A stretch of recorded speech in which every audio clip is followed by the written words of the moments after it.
Good evening. It's Rich here back on the Suffolk Crunch. It's Friday evening.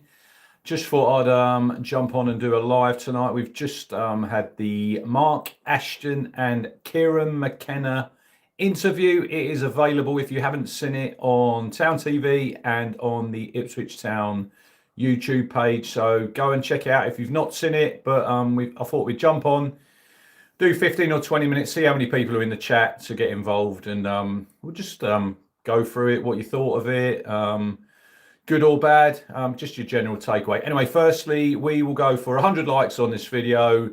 Hit the subscribe button. We're looking to get to 10,000, and also turn on your notifications bell. And as soon as we go live, you will get notified. Let's have a look. We've got in the chat, we've got Mike the Fisherman. If you know who Mike is, go and subscribe to his channel now, please. Fisherman's Blues on YouTube. If you don't know who Mike is, you will now. Go and get involved. Hit the subscribe button. Mike's a great guy, and lovely banter with him all the time.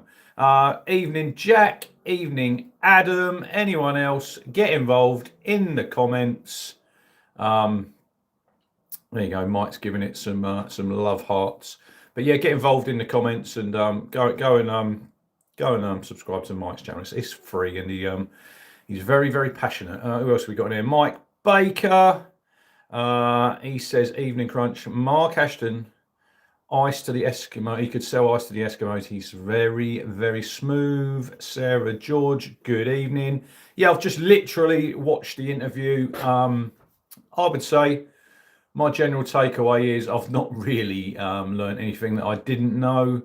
I thought it was interesting that mainly Mckenna done most of the talking. It was 38 minutes long. And I thought he spoke very, very well. He spoke about, obviously, the transfer window, new players, getting them together. Look, obviously spoke about departures, and obviously Luke Wolfenden, who wanted to go and asked to go in the summer. Connor Chaplin, he said that obviously Connor, he could have a man-to-man conversation with him, and been talking throughout the summer. I think that was a late one on Sunday after the game. I know everyone seems a bit strange that he played obviously on Saturday against Portsmouth, but I think that was Portsmouth were trying to sign a player from Oxford, and I don't think that got over the line. So then they obviously turned to Connor, and obviously Chaplin. He's a Pompey legend. So that was Sunday. Mike says it sounded like a sales pitch. Martin Tebbit, good evening. Sean Gladding, happy birthday, Sean. He says it's his birthday today. So come on, everyone in the chat, wish Sean a happy birthday. Ashton talked about obviously being a very, very long summer, very long transfer window. There wasn't too many Ashton sound bites for me. A lot of togetherness. That's what he said. Togetherness. Oxford signed Portsmouth targets, which then had to go and find someone else, says Adam. There you go. So that's why obviously Chaplin. It was a late deal. But yeah, I thought, look, Ashton he's a real good talker. Stephen, good evening. He's going to watch the interview in a while. Yes. But yeah, I jumped on here, and there's not really a lot to talk about. If you go and watch the interview yourself, and then you can sort of make your own judgment. But obviously, Ashton spoke about time, togetherness. There you go. I don't think there's nothing there that really disappointed me, Mike. I think it's going to take a little bit of time. Obviously, they spoke about leadership. Obviously, Darragh O'Shea now, new club captain. But they've got to obviously get leaders coming through. There's going to be a new leadership group. Obviously, look, it is the rebuilding of a team. They spoke about time.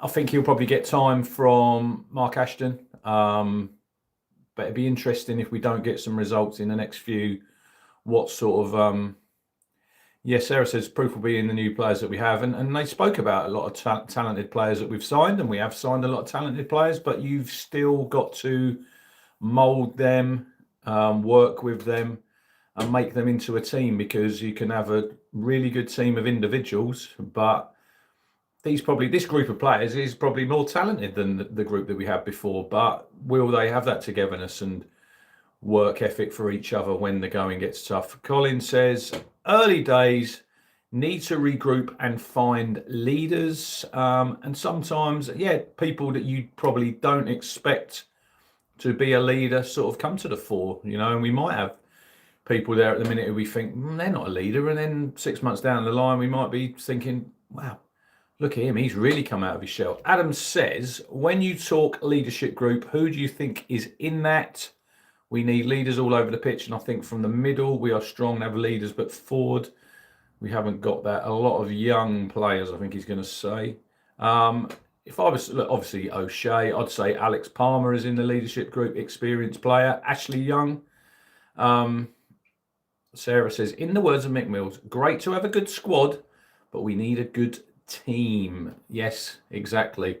I'd say Palmer's in there. Oh, look, there he is. Elliot's in. He says, evening, Dad. Saw the interview. I hope Kieran gets the boys together and hope we can move forward with the plan, and hopefully we can get back to the Premier League. That's where we all want to be, Elliot. We did enjoy it. Kieran did speak about last season. Too many excuses for me about like how well we done, and we had some great times. We won 4 games. I think they're massively over egging what we done last season. Ashton saying if we had more time wasn't our friend. I get that, where we come from, but we finished on 22 points and we were bloody miles behind. So I don't think we can take too much from last season. Obviously, the sales of Delap and Amari Hutchinson, which have brought in nearly 70 million, I think Mark Ashton said, which was excellent. They tried to keep Liam at the football club this summer, but he obviously wanted to go and play in the Premier League, which is fair enough. That's where the big money is, the bright lights. I get that. Mike says, I genuinely feel the club is not that concerned about promotion this season. Look, they spoke about promotion, and they're not going to come out. Good evening, Neil. They're not going to come out and say it's the be-all and end-all and we have to get promoted. Obviously, internally, there will be pressure. There will be pressure on Kieran Mckenna to deliver, but it does take time, and we all know it does take time to build a group. And they spoke about, obviously, when Kieran was here before, and it took a little while, and it did. But we've got the tag this season of favourites. That's the pressure that we've got. And we've got that advantage that we didn't have last season, because we can't all say last season, we didn't have the time. We were obviously bottom of the food chain. We're in the Premier League. We get that. Yet we can't now expect to say, yeah, but it's a new group and we need time. When we've got the parachute money, and we need to work that to our advantage. So it'll be interesting to see. I'm fascinated to see what's going to happen moving forward. Adam says, I know we have spoken on text since the interview. I also agree that promotion is the key, but it's the end of Mckenna if it doesn't happen. Look, they're not going to come out and say that, but you've only got to look at what Sheffield United, I know, different club, different ownership, but Chris Wilder, steeped in Sheffield United, cut him and he bleeds red and white, but he paid, didn't he, the ultimate price of losing his job when they didn't get promoted. Matt Stannard, evening all, hope everyone is well. Right, smash the like button, please. We're trying to get to 100 likes. If you haven't already subscribed, I'm on a new podcast. It is on Spotify. It is on YouTube, saying it's called Where the Town Walk. So head over to YouTube, hit subscribe. I think at the minute we've got nearly 350 subscribers. So get over there. Mondays, it is on Spotify. I'll get to you in a minute, Matt. Monday on Spotify, and I think from Monday at 6, it's available on YouTube to watch back. So head over there, trying to get as many subscribers. Matt Stanley says, how many red cards today? I was reffing today It was St Ives Academy versus Stamford. Big fat zero, Matt. 0 yellow cards, 0 red cards, and we had to be off the 3G by 2 o'clock because Halifax or AFC Halifax were coming down. They were using the facility because they are playing at Southend tomorrow. So they're down there training. I'd left before they got there, but brilliant for the club that their facility's getting used. Fisherman says, if we don't win or do well before the Norwich game and lose that, do you think Ashton would be under pressure to sack Kieran McKenna? The fan base would not be happy. I don't think they're sacking Mike. I honestly don't. I think he's got enough credit in the bank at this precise moment. And I did say on, I think it was Sunday when I'd done the Sunday sit down after Derby. I probably reiterated it in the transfer special on Monday night, which has had over 3,000 views. Go and look at that if you've not seen it. Bit emotional that night when Chappers and Wolfie left. Bit more relaxed and chilled tonight. But yeah, head over there and have a look at that. But I did say that Thomas Mosley, hi Rich, in January, who do you think would be a good signer for Ipswich? In my head, Dele Alli, he's a free agent by the way, David Brooks, Grady Diangana. Don't you think they're a good shout? Let's wait and see where we are in January. I think it's a little bit too early to go with. We've just signed, what, 11 players? They did say about the turnover. They spoke about the turnover. Adam says McKenna will be here till someone comes in for him. He is one of the biggest assets at the football club.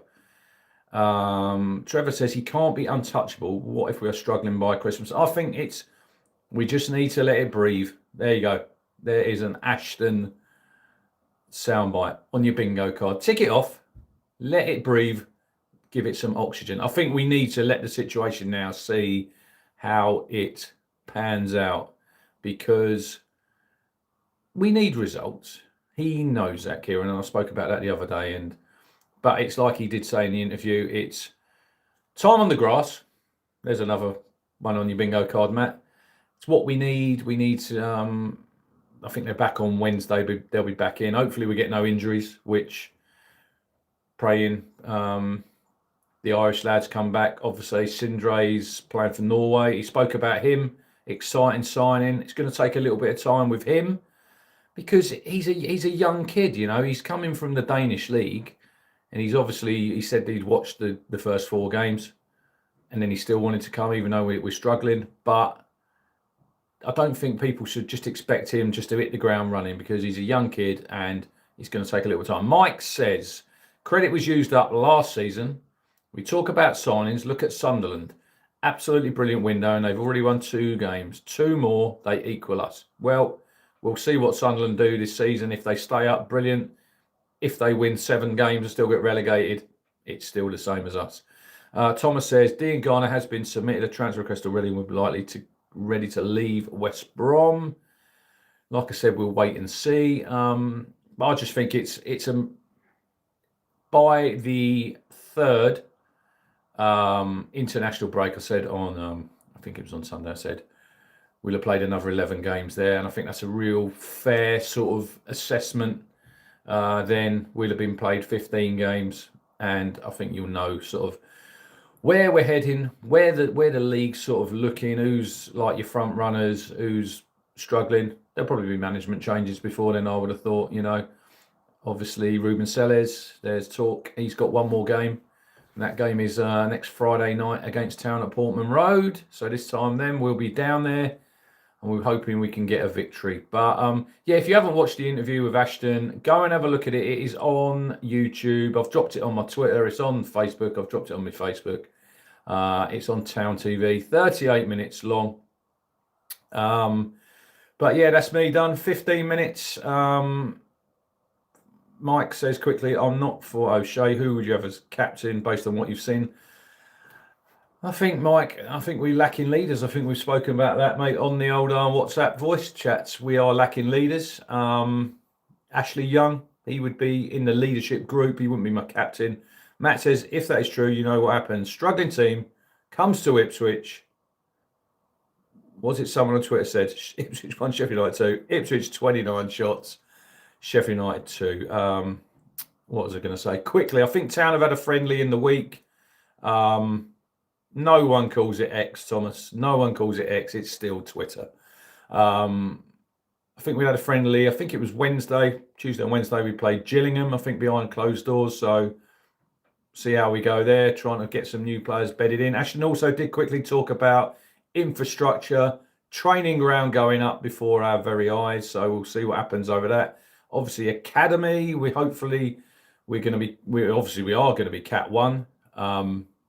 But we will obviously, it's the start of that process now, and hopefully in the years to come we can have some of our own coming through, into the first team, and then obviously hopefully we can progress them on and maybe sell them for a lot of money, because we've really lacked that in the obviously the years past when Evans was in charge. Anyway, that is me about done. 16 minutes. No Sunday sit down this weekend because obviously there's no game. The ladies do play, I think, on Sunday. They're playing Southampton in the WSL Women's Super League 2. That's obviously they've been promoted. So hopefully Joe and the girls can get a good result there. I'm off to Chelmsford tomorrow. Radio 2 in the park. So we have got Stereophonics, Ella Henderson, Kid Creole and the Coconuts, Marty Pello, Ronan Keating, Belinda Carlisle. I'm looking forward to seeing her, and Brian Adams headlining. So I'm going to go there tomorrow. The weather's going to be great. Looking forward to that. Nice chilled out day. And then nice chilled out day Sunday. Out for Sunday dinner. Back to work next week and back on the build up for the Blades. So we'll get into that next week. And hopefully we all come back well and fit, and we're going to be firing and ready to go. And as Tammy says, trust the process.